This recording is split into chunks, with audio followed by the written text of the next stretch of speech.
then and 2 teams yi and do a FA Cup ye start here Division 1 for a woman ade say you were a Division 1 club and a Premiership club and a mobile finance no Golden Cake from Division 1 and Asante Kotoko from the Premier League then no mienu and Edru hey Pepe mama Samra was be me that's na me ka se ka de omo coach voice ni ade de ha na nka ye ni nyina wura mbia ebre eni o e che ne ye move ni enko ye abusapanyi road to the finals how they got here. For Kotoko getting to the finals, most of us can recount it off head because either so shebi utie ho commentary da bia me catch us teams like say dey penyo mo ansem no ne pene nye dey.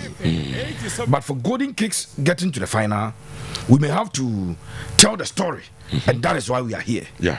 So how did they get to the finals? And oba your Facebook page ne so a ekwa mo fa so do final and ya dey at one. Yes. Kaisa FA Cup no. The Division 2 teams in regional football associations in ebo omo version no moyi omo reps no. Yeah. Sa reps ni nyina na futu fra. Near they started the FA Cup. Sa any ebo. Now in some jurisdictions ya na Premier League for no en charge in free form. And I said the elite competition for in charge in free form. Yeah. Ya hand the futu fra na ye bo edeba. Tisoba kaya bra ye bo run 64. Na Kotoko e bobie obi from them say ah na run 64. Na Kotoko bobie at least come start 32 ah. Ye futu fra na ya bo e dia fra. Yeah. Tisoba play so Golden Kick for a kwaya fa so a omo e qualify no first game a Golden Kick e boy no. Womo e share Kotoko Royals by a goal to nil. Okay. Obi antiasem ye pa na ye hwe partner at all. So almost Kotoko Royals by goal to nil. Our first game in the FA Cup. Okay. And I'm advancing to the next stage. And I'm share West African Football Academy. And I'm share Wafa by goal to nil. Okay. Now young Kaiser Wafa are no more in the Premier League. And they are no more in the Division 1. Second division team or mobile academy. And I'm share. Then Golden Kick next game boy no. On a Dambot. Now omunyi na about the same package of. Okay. Tonight local derbies that game no. Yeah. FA Cup games we are the power baako. A Golden Kick and a Dambot. Wow. Oh tema na nya asem ketwa. The two teams omunyi na about games no. It was the same venue. It was an interesting fixture Japan. And that game ended 2-2. Me say me draw part in Biamo. And a Golden Kick I qualify via penalty shootout. Okay. Finish with him. After Golden Kick advancing to the next stage of the competition. And the next stage of the competition, you know, Omone Accra Hearts-folk. Everybody thought, sir, playing Hearts-folk Accra last stop. Accra last stop, no. Again, they drew. And Omuwini on penalties. Golden Kick advancing Beshia Kerala United. Golden Kick ne Kerala United. Barbara has posted you. And they 0-0. Okay. So they drew. And on the penalties. A qualify. Now so more you two Premier League clubs in every minute. And Omuko Shia a Trump the visa. And almost 3-1. Wow. Or the semi-finals. So from the prelims, where Omushe Kotoko 1-0, about the round of 64, Omushe Golden Kick 1-0, Omushe Wafa 1-0.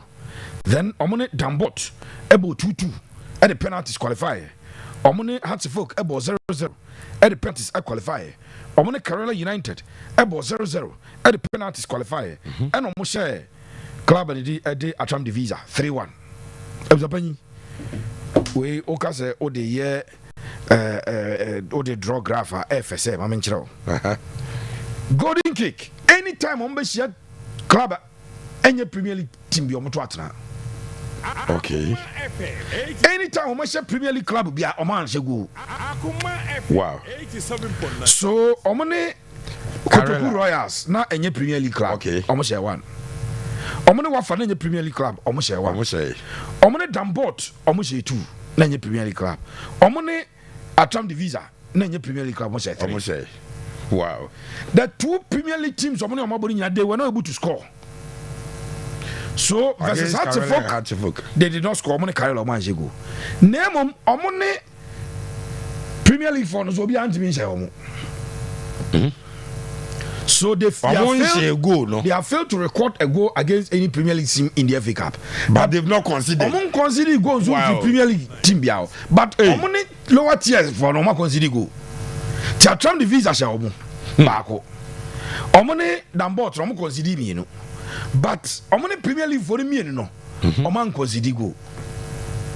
That is the story of club at the golden kick in the FA Cup. So number of goals scored almost 1 8 Kotoko, almost 1 8 Wafana 2 goals, almost 2 Editia Dambot no match 4 goals no omone has draw blank, omone Karela draw blank, and omone 3 Editia Atram Divisa. So they have scored 7 goals.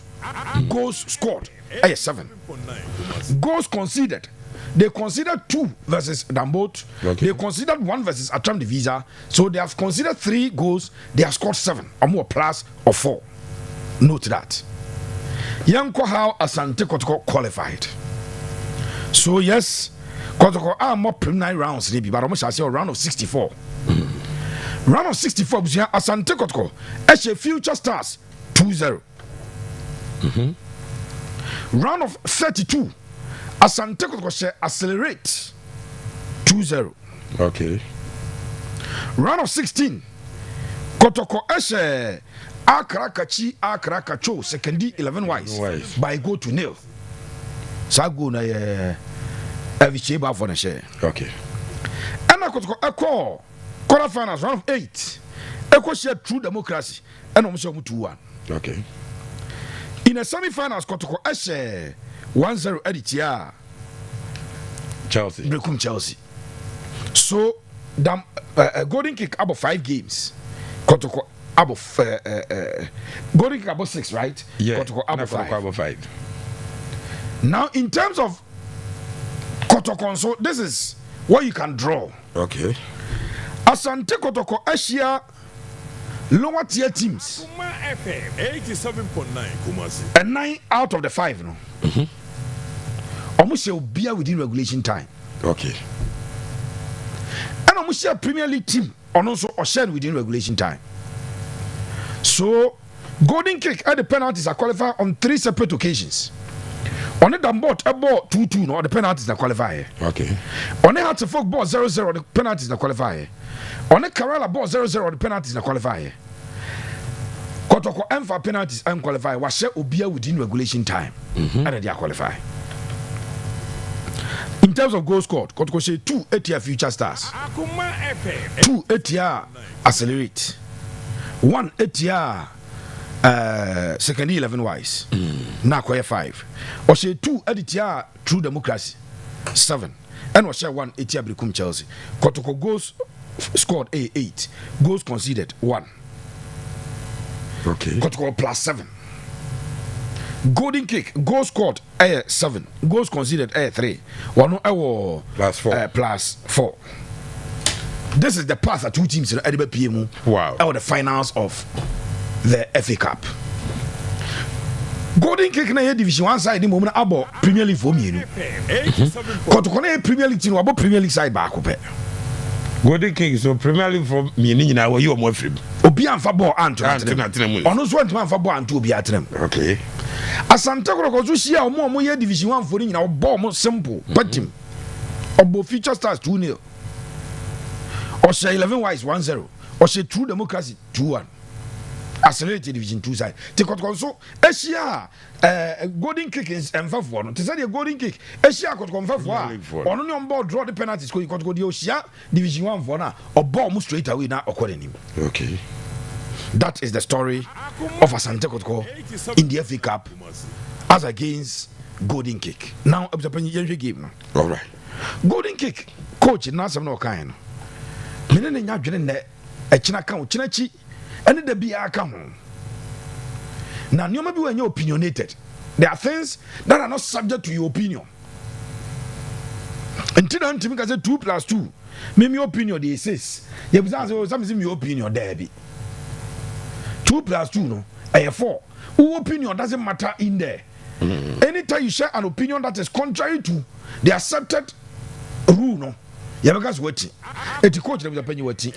Also, Kotoko game, then the biggest game. So because unless he can show us your boyfriend has game now a round of they play has at round of 16 or so. Yeah. So how can that be your biggest game? Say Bianchi Eka say Omambo CAF Confederations Cup be that match ba go kra. Na Japan say Premier League class and Omambo bia. And Omambo FA Cup final had the first in their history and the biggest game. Also a two for club to say vision about Premier League da. Now for club to say young apostles about Premier League da. No more FA Cup final, don't more FA Cup the biggest game in their history. I think he just wants to keep his boys away from pressure. I'm saying, say, when you want to do that, you cannot say things that are factually inaccurate. We will sit down and analyze and point to the fact that once now can I factually inaccurate. This is the biggest game ever since Omo club. No? Now, Omo club owner and say, or is pretty fair officiating. Now, so when you fair officiating, Omo chance and take off and say, wow, Munim Bono Boyans Yenim Bopa. I was young so much changing revenue. Omri can publish a salon. Yao bless. And a bedi game. Salon Yao bless. And a bedi game. I'm a pressure crack. Chairman, so I'm the FIFA referees. And about Mokro, fresh. Na a dine dick and one, so very referees. Never any other form about. Oh, yeah, I'm a cousin with your penny. On my beer mono. Yeah, but the big games, yeah, the big referees, lady. And just I'm the Daniel I. And Ebabedi game. Pressure Kakaku, I'm a Salom, Yao bless. On a maybe or J penalty be Tiago or patch or wrong. Or J penalty be. And I has what Jemako to Muman or GT, I mean, Kai Bakusi won't cry. There be Rastum Gamel in about J Fabio Gamadi and I. And Omakofa. Referee than a lie, and I was here. Oh, Baby Jana game, Abedi game, Abattoir. We expect high standard officiating in this game, especially when game Anya Kotoko has there is a lot of tension around it. Yeah. So your referee, FIFA referee, near Sibedi Kotoko golden kick. That's the one to me and perform it when you're excellent on the extension. Now referee now did this. Just a Kotoko, Africa, Ninti. I don't think to me for pressure be bad referees. Obianka say Kotoko of Africa. Kotoko na on it nanya no obianum say Kotoko of Africa you no. Nana ni aje. Enti if you are a referee and you cannot officiate Kotoko through democracy, Kotoko golden cake, you are not worth your salt.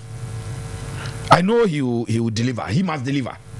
So in terms of officiating, Mame Emfed on Tonche, I've yemura game no. No kwasam say golden cake for no Japan. Say me na me Asante Kotoko. Na me coach, me panyin wa omo nyoma no my na momi hu ba kokora. I will not approach the game with any fear. Rather, I will approach the game being cautious. Say, we must get things sorted out as early as possible. The be am catch the football be yeah boko animu no. Na pressure no increase. Yeah boko, especially when you are the overwhelming favorite. Yes. Ni e bana go baya na ho april e wana so want me an kame place we coach one kame place na bo bi obi apeso shoot into bo so no more say chances no. But if I were the Kotoko coach, having scored 8 goals and considered 1 FA Cup. FA Cup. My opponent last 7. I just in terms of scoring or yeah, or consider 3. Me home po our game we. Okay. Now in fact we are going to play now home po not match we there. Na sa Kotoko. E ko sia e bia yi bakani for your magic Confederation Cup ya for ya ni say obeka sa home. And now club World Cup ibia. Why about you so good now? Say unu bakani be but team nya sure say anything of that sort ever happens e bia Kotoko for esuro. Respect is important. Say, oh, match for respect among opponents. Underrate you. You don't underrate them, but fear the ancestor be about Asante Kotoko. Yeah. Yes, sir. Kotoko will go with the typical 4-3-3 system. Golden kick for the coach, and also Osabos are 4-3-3 Nabi. Okay. Nana Kodana did Da Costa, who was number 10 Jesse. FA Cup, and I did 3 man of the match awards. Wow. 3 and I Kodanaji man of the match award. Or no, a player, or cause problems at the Asante Kotoko. None me can't say Mamin Kabi. Coach Abdul Karim Zito, in this game, I don't expect him to experiment with Samba as number 6 again. Find money usual position. So, upon usual position, I also have Bob Wesses in the crowd naturally. 87.9. But you free war. Now we are creating a certain imbalance. Kwampoku will start. The last game he did not start. Kwampoku Bebo, Abetamo Bebo, Saka Dauda. In team Manu Makachos were a fate of a ball. Yeah. Emmanuel Entry are picking from Baba ya, but I know Baba ebe ball ahead of in team Manu Emmanuel Entry. Na a Chirihono coach Eden will be deploy left back. There's a problem be anywhere. Particularly right back, Lord Amwanum. In fin central defense on a person or quite natural. Say a blow and you fully fitter. No about Samba Ansu. So a blow fully fitter, a blow Samba. A chile Santiago players, you know, you may say, if they fail to score early, then pressure will begin to mount on them. How many future stars are more in term pressure? How many accelerate? How many in term pressure? How many second 11 wise? How many in term pressure? But true democracy, almost say true democracy. But here, afe na true democracy for the forms of a kaya. Ama who plays me, you know. I go down motor forms there.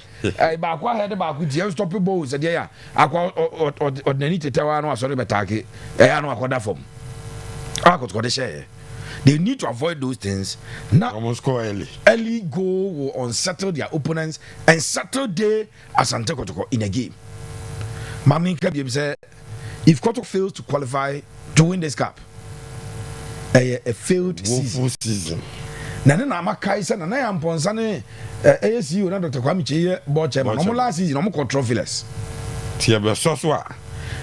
Ebe so we no so na ye mfie miensa. Wow.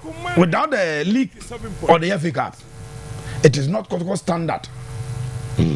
Yes, Sana Kotoko ye no.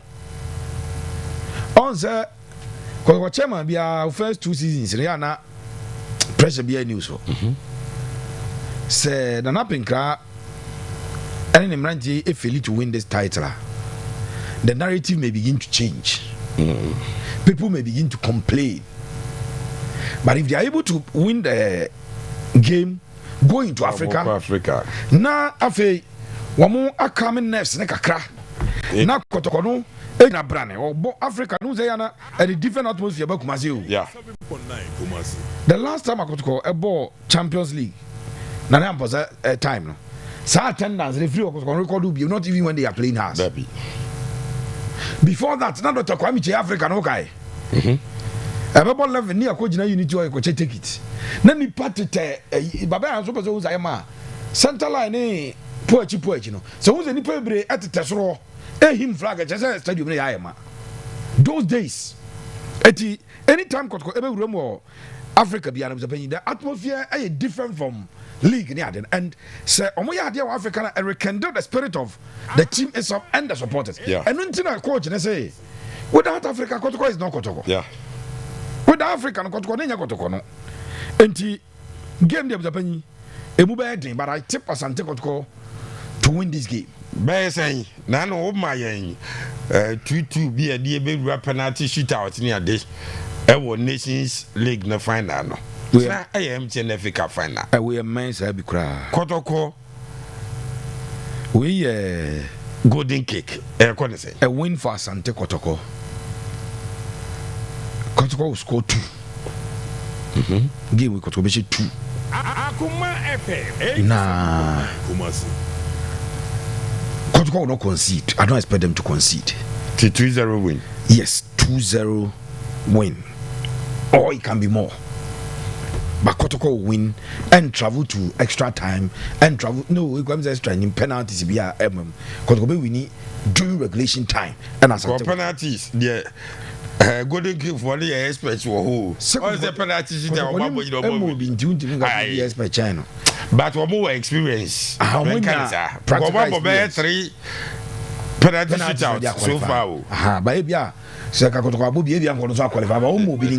And it's also using a strength, getting the win within regulation time. Something they have done. The 5 games on winning now. Winning now within regulation time. So they would have to harness on a hinfana in a boy. Again, Kotoko there, no question of the penny. Anytime Bia Kotoko, any team be able to penalties. Bia Niana Kotoko players, no pressure no so almost. Yeah. Nyabona ya no winning penalty bo. But pressure no down most of the dia. Because all the eyes, as a number 1 a disappointment, and we need golden cake. To avoid the penalty shootout. That is something, and I don't expect this game to travel to penalties. Pepe, I call 2-0 or more for Asante Kotoko. Once was saying, Yabotre me back.